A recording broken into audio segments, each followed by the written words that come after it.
ये तस्वीरें तमिलनाडु विधानसभा की हैं, जहां घड़ी में जैसे ही 9:29 हुआ, वैसे ही तमिलनाडु के सीएम विजय विधानसभा पहुंचे, जहां मौजूद विधायकों ने खड़े होकर उनका स्वागत किया। लेकिन इस दौरान जिस अंदाज में सीएम विजय ने लोगों को नमस्कार किया, वो बेहद खास रहा। सीएम विजय हर किसी से हाथ जोड़कर नमस्कार किया, चाहे वो पक्ष का हो या विपक्ष का। बकायदा उनसे मुलाकात की और उनके नमस्कार का जवाब दिया और फिर अपनी सीट पर जाकर बैठे। इसका वीडियो भी सामने आया है, जिसमें आप देख सकते हैं कि किस तरह सीएम विजय लोगों का अभिवादन स्वीकार कर रहे हैं।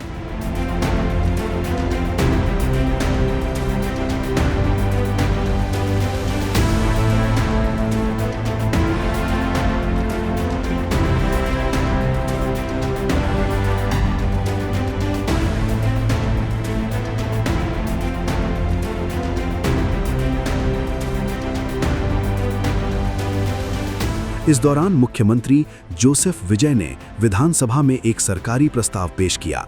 इसमें राज्य भर में आधिकारिक कार्यक्रमों की शुरुआत में राज्य गीत तमिल थाई वजुत्थु का गायन अनिवार्य कर दिया गया। राज्य विधानसभा में प्रस्ताव पेश करते हुए विजय ने कहा कि उनकी टीवी के सरकार तमिलनाडु के भाषाई और सांस्कृतिक अधिकारों पर कोई समझौता नहीं करेगी और उन्होंने विधायकों से इस विधेयक का समर्थन करने में राजनीतिक मतभेदों को दरकिनार रखने का आग्रह किया। माननीय अध्यक्ष महोदय, भाषा हमेशा संवाद का एक माध्यम होती है, इस बात से कोई इनकार नहीं कर सकता। ये दुनिया की हर भाषा पर लागू होता है, इससे भी कोई इनकार नहीं कर सकता। लेकिन हमारी तमिल सिर्फ एक भाषा नहीं है, ये सिर्फ बोलने से निकलने वाली आवाज़ नहीं है। मैं फिर कहता हूँ, तमिल सिर्फ एक भाषा नहीं है, ये हमारी जान है, ये हमारी भावना है। हमें जन्म देने वाली माँ को जब हम अम्मा कहते हैं तो सारा प्यार और अपनापन हमारे अंदर अपने आप ही जान बनकर, रिश्ता बनकर, भावना बनकर उमड़ पड़ता है ना।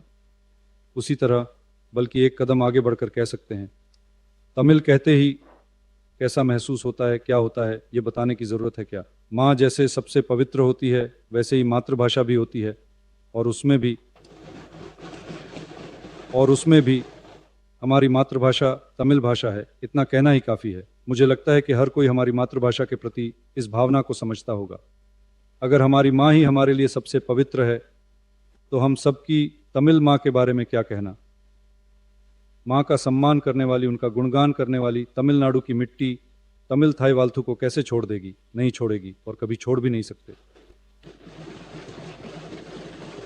माननीय अध्यक्ष महोदय, हमारी तमिल थाई वाल्थु को 1890 में लिखने वाले मनोन्मनियम सुंदरनार ने हमारी तमिल भाषा को ही तमिल माँ कहकर बड़े आदर से गाया था।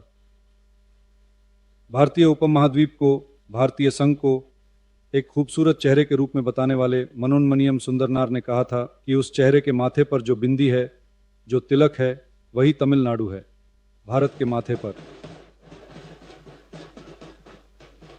के माथे पर सजी बिंदी की तरह एक जीत की बिंदी है हमारा तमिलनाडु। उन्होंने कहा था कि जैसे उस बिंदी की खुशबू पूरी दुनिया में फैलती है, वैसे ही तमिल की कीर्ति भी पूरी दुनिया में फैलनी चाहिए।